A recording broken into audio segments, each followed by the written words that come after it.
Okay so अस्सलाम वालेकुम। शुरू करते हैं topic of social and behaviour sciences. Although हम इसकी काफ़ी सारी चीज़ें हम बिहेवियर साइंसेस में पढ़ आए हैं, लेकिन जो चीज़ें हमारे फोर्थ ईयर के लेवल के लिए इंपॉर्टेंट हैं वो देख लेते हैं। तो सोशल एंड बिहेवियर साइंसेस में से हमने कुछ इंपॉर्टेंट डेफिनेशंस करनी है, कुछ इंपॉर्टेंट टर्मिनोलॉजीज़ को हमें पता होना चाहिए, तो उनको वन बाय वन देखेंगे। इस वीडियो में हमने बस डेफिनेशन देखनी है सोशल साइंसेस की, बिहेवियर साइंसेस की और साथ में बिहेवियर मेडिसिन की। ना behaviour medicine is different than behaviour sciences, ठीक है।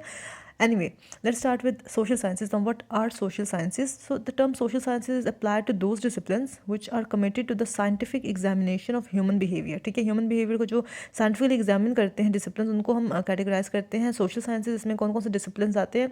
Economics, political sciences, sociology, social psychology and social anthropology. ठीक है, ये 5 डिसिप्लिन आते हैं जो कि मिलकर कॉन्स्टिट्यूट करते हैं किसको? सोशल साइंसेज को। So the term social sciences is applied to those disciplines which are committed to the scientific examination of human behaviour. ठीक है, जो साइंटिफिकली एग्जामिन करते हैं ह्यूमन बिहेवियर को हम डिसिप्लिन को कहते हैं social sciences. This include economics, political sciences, sociology, social psychology and social anthropology. तो डेफिनेशन होगी सोशल साइंसेज की। ठीक है, फिर डेफिनेशन आती है बिहेवियर साइंसेज की। अब सोशल साइंसेज में से अगर हम इकोनॉमिक्स और पॉलिटिकल साइंसेज को निकाल दें तो हमारे पास आ जाती हैं बिहेवियर साइंसेज। ठीक है, so the term behaviour sciences is applied to sociology, social psychology and social anthropology, I already told you, because they deal directly with human behaviour. ठीक है, ये बिहेवियर साइंसेज हैं।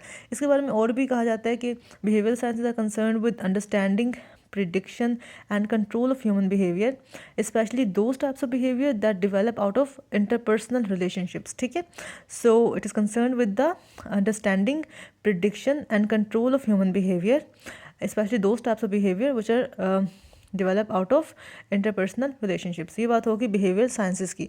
अब बात करते हैं बिहेवियर मेडिसिन क्या होती है, तो वो उसकी डेफिनेशन यहाँ पे लिखी हुई है।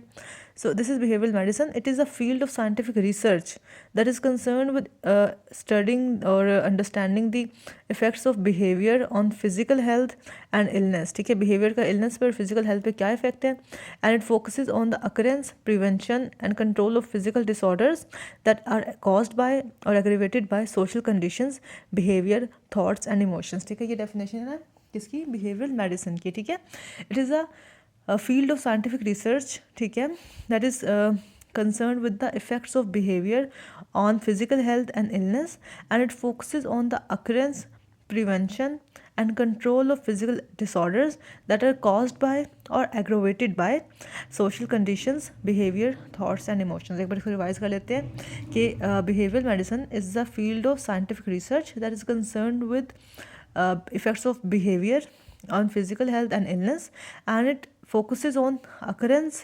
prevention and control of physical disorders that are caused by or aggravated by social conditions, behavior, thoughts and emotions। ठीक है, ये हमारे पास बिहेवियर मेडिसिन डेफिनेशन होगी। पीछे हमने बिहेवियर साइंसेज डेफिनेशन देखी थी, सोशल साइंसेज डेफिनेशन देखी थी। नेक्स्ट वीडियो में हम बाकी इंपॉर्टेंट टर्मिनोलॉजीज को स्टडी करते हैं।